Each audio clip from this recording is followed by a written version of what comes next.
Good morning, good evening, good afternoon, good night, wherever time of this video finds you. It's your boy Jay, fresh from the hospital because I had to get treatment for my electrical burns and a blood transfusion because Seregios keeps making me bleed. These two have been beating my ass all week, and I've been having the time of my life. Title update 2 for Monster Hunter Wilds has finally dropped, and it's a big step in the right direction, right? I talked earlier in a different video how I was like, yeah, title update 2 is very important because it's going to turn around the way people feel about the game. And then I changed my mind on it because I was like, okay, I don't think this is going to be the one, but so far it is a huge step in the correct direction. The difficulty of the two monsters added, especially when tempered, is hitting that sweet spot. They're difficult. I'm failing quests. I like it. I like it where it's going. And then also, as the quest system kind of expands, you're allowed to get now like 2 tempered monsters in a investigation, and they could be 2 8-star hunts back to back. Man, you could get 8-star tempered Gore and 8-star tempered Seregios in the ruins of Wyveria. That's a quest. Oh my goodness gracious. So the difficulty is finally coming. Took a while, but it's finally coming, right? This title update, I feel, is Capcom saying, we're listening, we're putting things in the game that you guys are requesting. You said it's too easy. Here comes some hard stuff. You want to access your items outside the tent? Boom, we put that up in there. You know what I'm saying? The rewards are too easy to get. You know, so now you don't have anything to grind because it's too easy to get, you know, all the gems and the rare rewards. Cool. With these two, we're going to make them hard to get. And now, when you see investigations pop up that have the guaranteed gem in them, and with the difficulty of the quest, everybody kind of goes into try-hard mode to really get this done. And even still, a 4-player SOS party could still get slapped up by these two. And it's glorious. It's good. It's Monster Hunter, you know what I mean? We're getting there. We're getting there. We're not all the way there, but we're getting there. Because while, yes, the difficulty of these two feel good, and like, you know, 8-star tempered Gore and all the other 8-star, they feel good, but the rest of the cast is kind of left in the dust with the power creep, you know? Title Update 3 mentioned that there's going to be a new system added to the game where there's going to be RNG charms and stuff, and that's going to be another video for another day. But I'm hoping that system can maybe retroactively apply to the rest of the other monsters in the cast and bring everybody up a level so that they all feel a little more difficult, so they can all kind of keep up with us getting stronger. Because if we're going to get RNG charms and stuff with weapon skills on them, we as hunters are going to get stronger. And if they don't do anything to buff the lower tier monsters, they're just going to get wiped out. We are actually going to get 60-second speed runs, even though people have already said like, the monsters can be killed in under a minute. Not that often. Chill out. Like, that's not everybody doing that. But if we get much stronger from the title update 3 stuff, then maybe. But I'm getting ahead of myself. I'm talking about the future. I want to talk about right now. So it's been a week, right? I didn't make this video right as it came out because I want to let it settle a little bit. I want to let the honeymoon go away. And the big thing to talk about here are the 2 additions, right? Seregios and Lagiacrus, right? Like, boom. So I'm going to talk about Seregios first.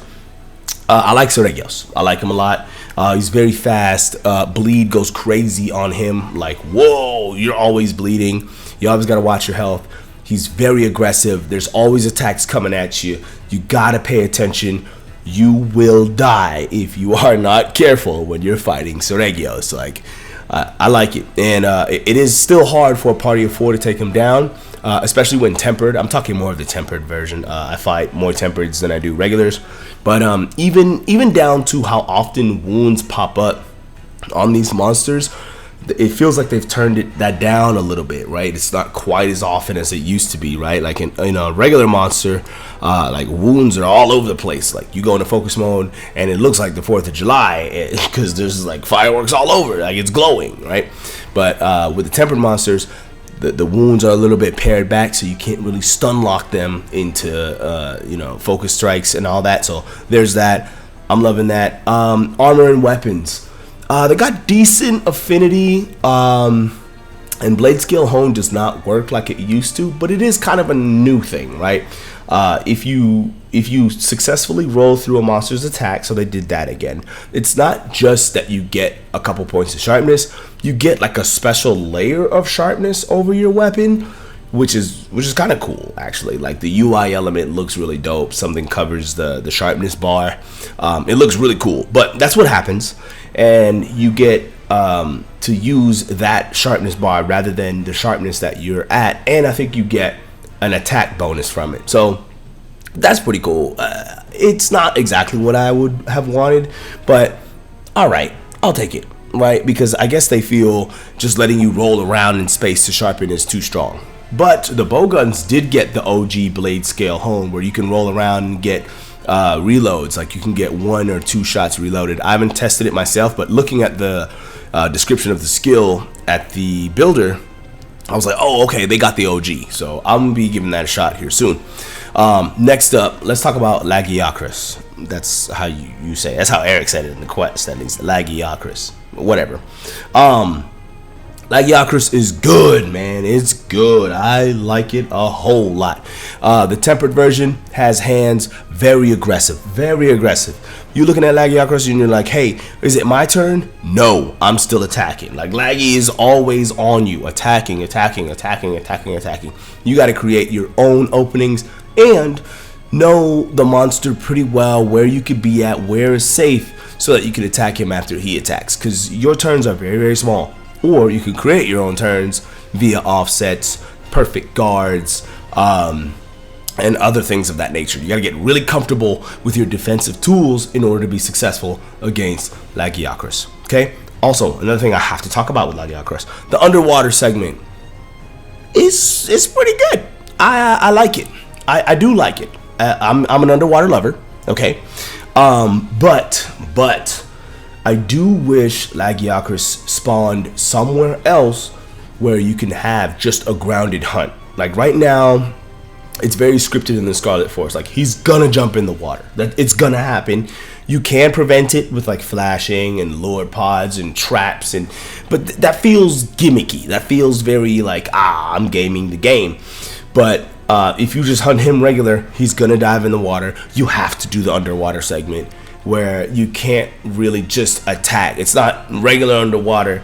You could only clutch claw to him, and then you could do your weapon attack from there. But it doesn't matter what weapon you use. All the weapons do the same thing. It's like kind of a 2-hit combo after you clutch claw, which is interesting that they brought the clutch claw out of retirement for this application. It's interesting, right? Because like, everybody kind of disliked the clutch claw, and I was like, clutch claw wouldn't be bad if it wasn't for tenderization.